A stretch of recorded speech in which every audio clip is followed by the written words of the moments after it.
Hello there. This is the V2 Cynthia. This currently has a 35 centimeter Carioca barrel on it with my silly scar, and a X1 Lynx spring from Silver Fox. The Cynthia does fit Lynx springs as well as any Talon Claw springs. Now, in between last version and this version, I have done a bunch of small tweaks. I have updated the mag release, so now you can both hit it like that and like a paddle, like this, or like this, without having to reach all the way down there if it was just that length right there, or without having to reach all the way over here like it was on the previous prototype where this bar extended down to like here. So yeah, best of both worlds.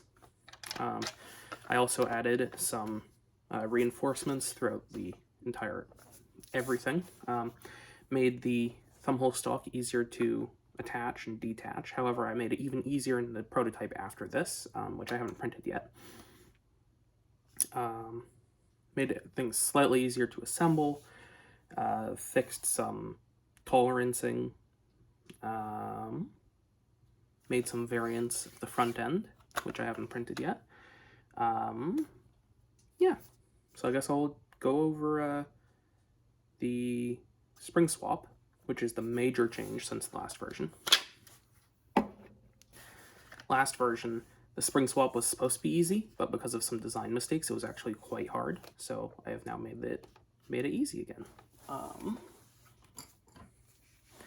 I have also, so in part of that, these holes right here, this hole and this hole, they're in there, and this pin right here are the aluminum bars that run down the length of the stock from here all the way down to here. There's two. There's one for this side and one for that side.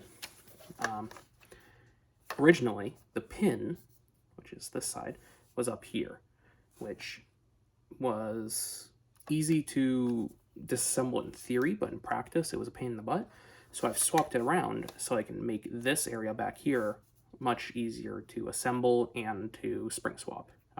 There was a full redesign of everything in this section, which is the catch pusher, the rod that attaches to the trigger, spring guide, all that stuff has been tweaked since the last prototype. So now you can just take a punch or a small screwdriver, poke out this pin right here, that one, which is this little short guy, and you can take off the entire back end, just like that, super easy. Swap your spring, and then you're basically done. I forgot that part isn't held in on this version.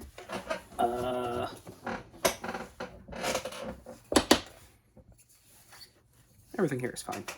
So yeah, you need to remember to not misplace that bit. I might add dovetails there in the future, but probably not. It's probably just gonna stay like this. I guess I could add a screw in the front, but that's kind of iffy. I don't think I like adding a screw there. But yeah, you would just take this part, slide it back on, slide, oh, the rod was misaligned, slide it back on, make sure that your plunger rod is aligned vertically, make sure that the plunger tube is aligned over its pusher, and then there you go. Then you would just put back in the pin, and then it would be ready to fire. So again, you just take out the pin, do the same exact thing again, and then put it all back together, and then put back in the pin. Done. This portion here is everything that has to do with the catch, and this is much easier to disassemble now.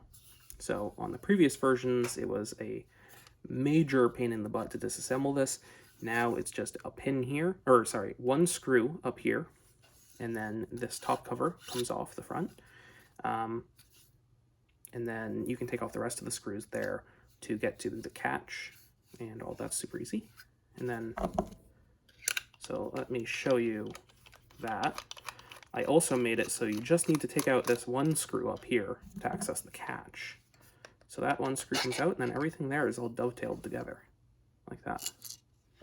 So then, you just got this. So here is your catch. There's a spring up there, held in place by this top cover. The catch pusher pushes on the catch. One is pushed like that. On the previous version, as soon as you disassembled this, the catch would go flying out, you would lose the spring, and pushing it back in, you would need to like align the catch pusher and the catch in a very specific way and then kind of tilt it together. Very unintuitive. This, you just need to put that together and then slide it back on. So I can show you even that part too. I will take out the catch in full and the catch spring. Here's the catch spring. It's the same spring that the catch on the Lynx uses. Here's the catch. Same catch as the slab. And the slab catch also does have this spring hole in it, but it's not used in the default configuration of the slab. On this, there is no elastic version. You can only use that spring. So yeah. And then from this point, I could slide this all like that. And that comes off. As you can see, dovetails right there and right there. So to assemble this, you would take this portion right here, put the catch pusher in, put the pin through right there, put the 4 screws into this bit right here. 1, 2, 3, 4. Take this, slide it together like that. And then you would take your catch and your spring, put it in like that. Make sure that it's facing the correct way. One of these faces is slightly chamfered, so you want the chamfered side facing where the plunger rod will be coming from. Put that together like so. And then you just slide everything together like that. You can then test if your catch is moving by pushing on it manually like that and looking down the hole, which it is. And then I can just put back in that one screw on the top, like so. And now that back end is done. So now I can take all of this. This part all comes out, so you could redo any of the O-rings in this part, swap your ram if you wanted to. You could fix anything that might break in here with high spring loads. I have been using the X1 Lynx spring, this bad boy, on this for like 5 magazines worth, and this hasn't worn or broken. So I'm very happy with that. That spring over there is massively stronger than this, which is a K25, SF25. So that's a really powerful spring. And there haven't been any issues yet. So to reassemble this, you just slam all that together, take this, push it in there, make sure that the catch notch on your plunger rod is facing up. And then, if I wasn't missing this piece here, which I'm not going to grab off the floor because I'll just lose it again, you would just slide all of this together and make sure that you have the rod aligned. And then make sure that you have the plunger rod aligned.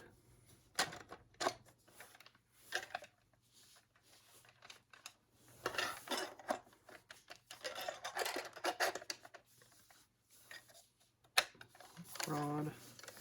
There we go. And then that's all done. And now just put in that pin. So yeah, that is Cynthia. I do have some more tweaks to make, which I have already made, but I haven't printed them yet. I'm going to make this bolt thing longer, maybe out to like here-ish, like an extra 1/2 inch. That should make it a lot nicer. This version does have a little locking mechanism here. This little notch there goes into this little notch right here. I changed that on the next one to be beefier. This hasn't caused any issues being as thin as it is, but I just wanted to make it beefier for people that are going to put massive springs in this and really honk on it until they realize that they need to rotate it, like that. There is a version of this that doesn't need to rotate, so you can pull it back no matter what, but people asked for one that you need to rotate to unlock, so I obliged. Then also on this version, there's this hole right there, and that is for a ball detent, like are used in flywheelers sometimes for mag releases. So yeah, there will be a ball detent in there. So when you are folding up, it'll go click, click, click, click, which should be nice. That will be an optional part.